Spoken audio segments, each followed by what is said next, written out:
Most people think Boeing is a company that makes airplanes. They're wrong.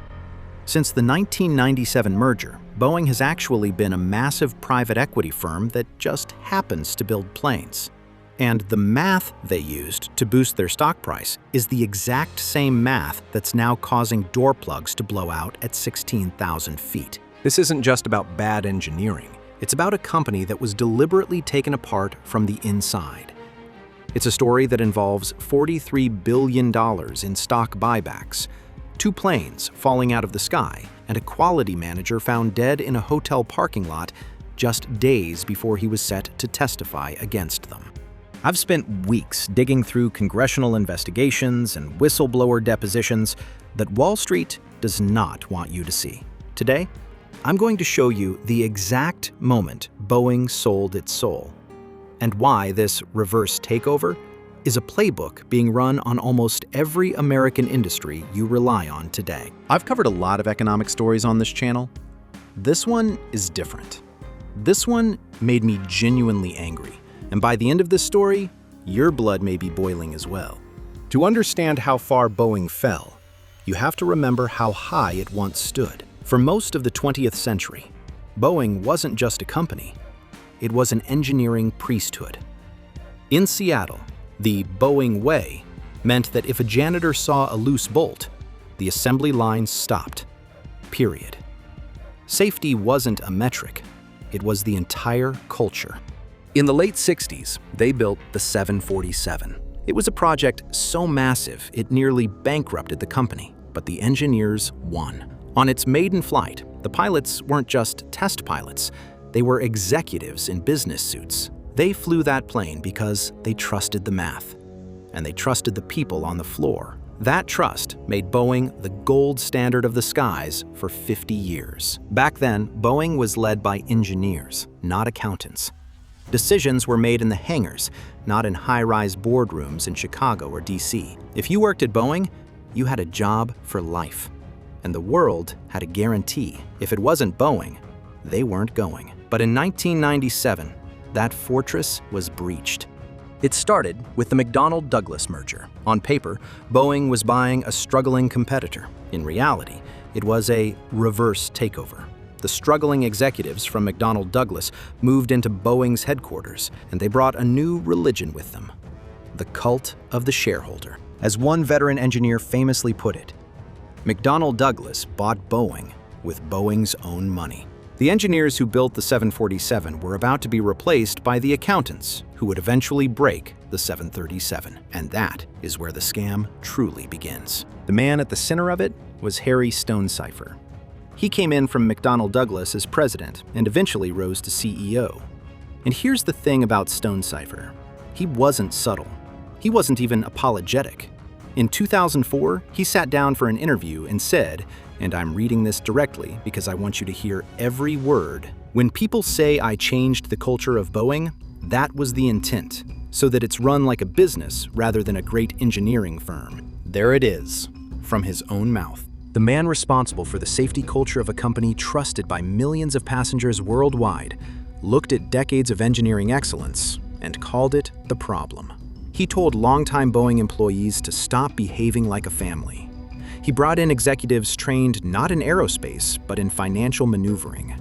Men who came out of General Electric under Jack Welch, whose entire operating philosophy came down to one idea: squeeze everything out of the company today and let someone else deal with tomorrow.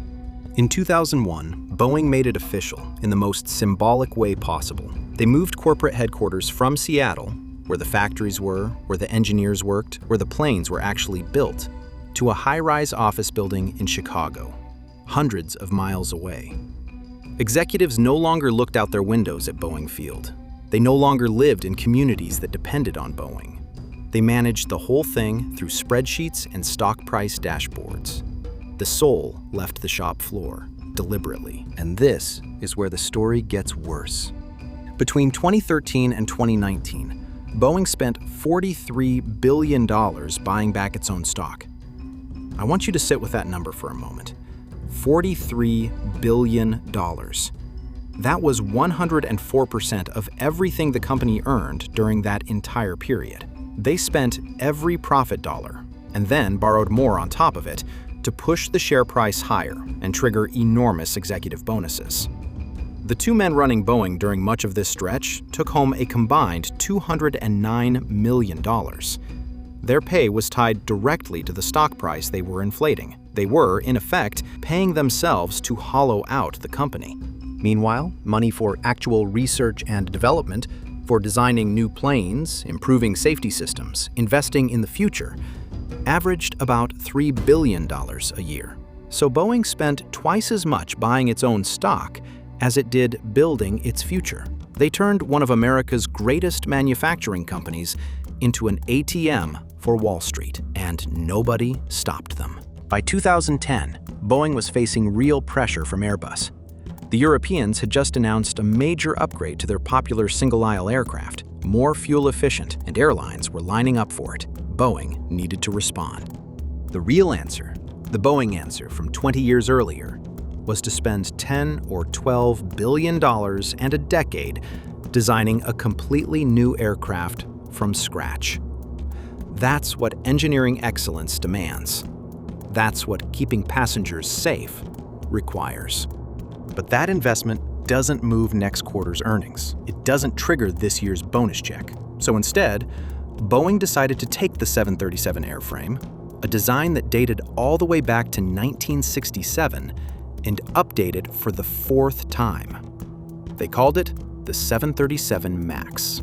That decision was made on a spreadsheet, and people died because of it.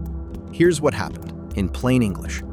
The new MAX needed bigger, heavier engines to compete on fuel efficiency, but the original 737 sits very low to the ground.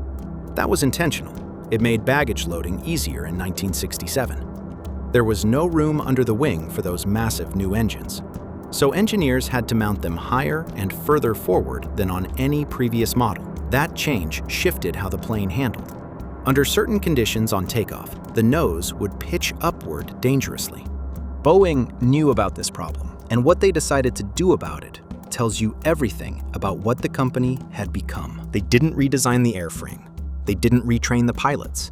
They wrote a piece of software, a hidden computer program that would automatically push the nose down when sensors detected the angle getting too steep. It ran in the background without pilots knowing it was there. It was not in the training manuals. It was not mentioned in any cockpit documentation, because telling pilots about it would have triggered a requirement for expensive simulator training. And Boeing had promised airlines the MAX would be so similar to the old 737 that no new training was needed. They had even signed a contract with Southwest Airlines, agreeing to pay $1 million per plane if simulator training was ever required. So they hid it. And to save even more money, this hidden computer relied on data from just one single sensor. One sensor on a passenger aircraft carrying hundreds of people.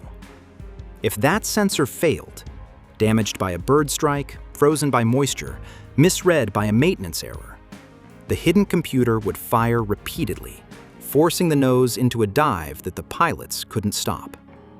Because they didn't know the system existed, because Boeing was grading its own homework, and nobody outside the company was checking, the emails from inside Boeing during this period are almost impossible to read. One test pilot wrote in 2017, "This airplane is designed by clowns, who in turn are supervised by monkeys." Another employee was asked directly if he would put his own family on a MAX certified without full simulator training. His answer was 3 words. "I would not," he wrote. They shipped the planes anyway. October 29, 2018. Lion Air Flight 610 departs Jakarta, Indonesia, crashes into the Java Sea 12 minutes after takeoff. All 189 people on board are killed. The hidden computer fired. The pilots fought it. They had no idea what they were fighting or why. They never had a chance. Boeing did not ground the fleet. They issued a bulletin. They kept the production lines moving. 5 months later, March 10, 2019, Ethiopian Airlines Flight 302. Same failure. Same desperate losing fight in the cockpit. All 157 people on board die. 346 people gone. To protect roughly $1 million per airplane in training costs. That is the math Boeing did. That is the decision they made. Most companies, after something like that, after that scale of tragedy and that scale of public exposure, change. Fundamentally. You would think they had to. I need you to keep that thought in mind as I tell you what happened in January of 2024. Alaska Airlines Flight 1282. Climbing through 16,000 feet above Portland, Oregon. A door plug, a panel sealing an unused emergency exit on the side of the fuselage, blows off violently. The decompression rips headrests from seats, tears headsets off the flight crew, opens a gaping hole in the side of the airplane. 2 seats sit right next to the opening. They are empty that day. By sheer luck, nobody dies. Why did the panel blow off? 4 bolts were missing. Not broken, not worn out. Missing. They had been removed during a repair at the factory, and nobody had put them back. Boeing's documentation system never confirmed the reinstallation happened.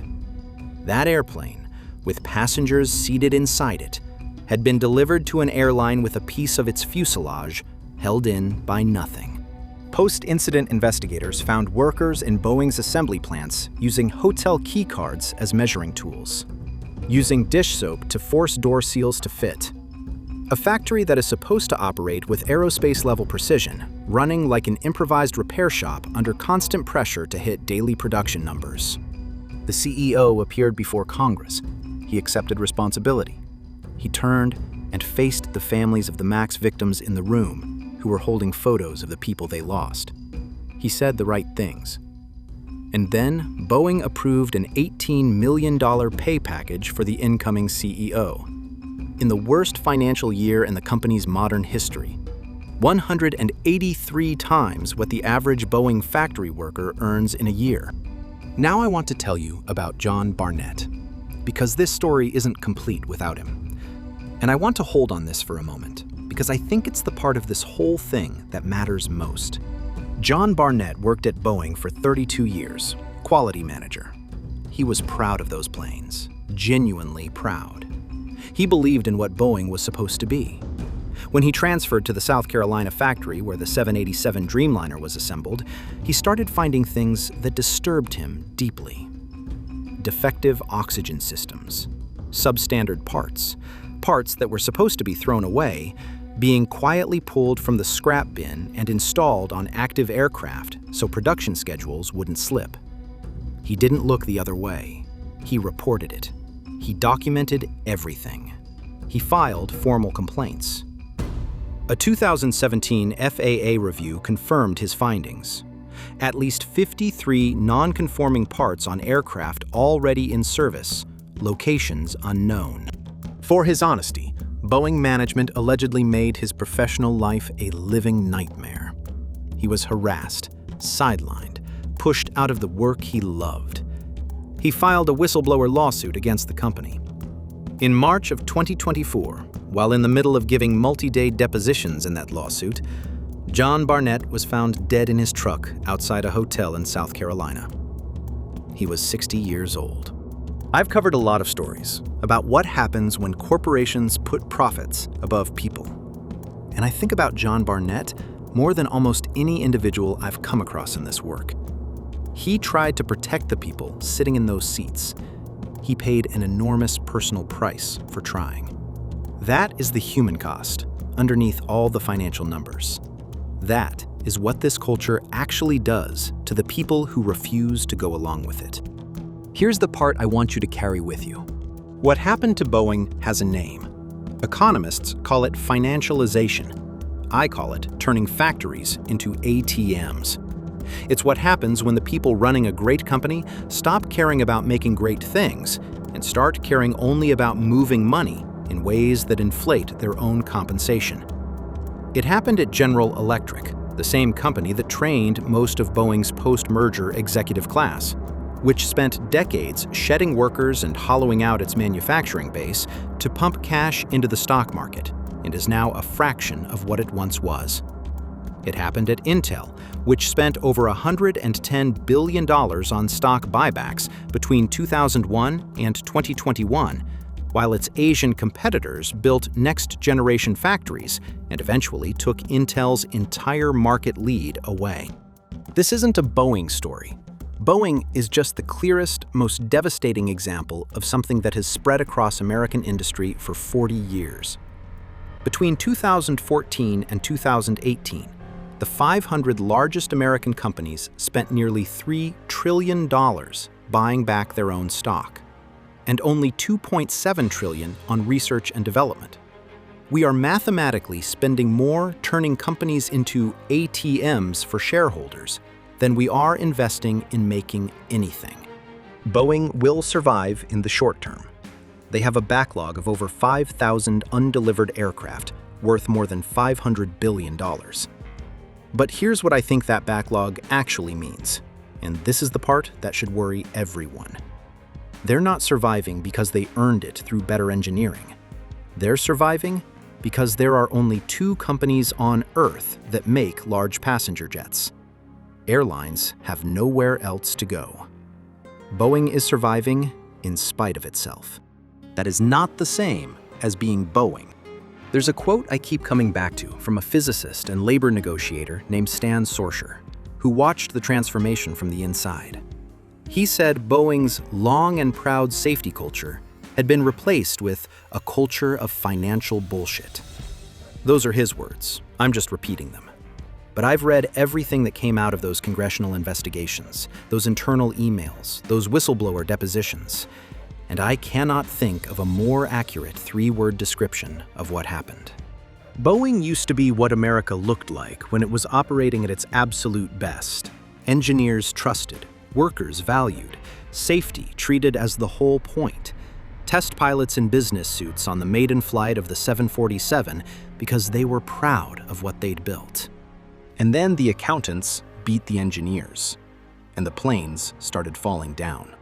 This connects directly to every person watching this channel right now, because the same playbook has been run on American manufacturers, retailers, pharmaceutical companies, and utilities for decades. When you wonder why things that used to be built to last aren't anymore, this is the answer. When you wonder why the company that's been in your town for 50 years suddenly isn't, this is the answer. The people building things keep losing to the people who only know how to manage spreadsheets. They didn't just lose Boeing. They lost what Boeing represented. But Boeing is just one chapter in a much larger story. If you want to see this same financialization playbook used to dismantle the greatest retailer in American history, you need to watch my investigation into the secret plot that killed Sears. I've linked it right here on the screen. It is the exact same math, the same corporate raiders, and the same tragic result. I'll see you over there to show you how they did it. And if this research helped you connect the dots on why things aren't built to last anymore, join the Econonova community by subscribing below. This is Econonova. Stay informed.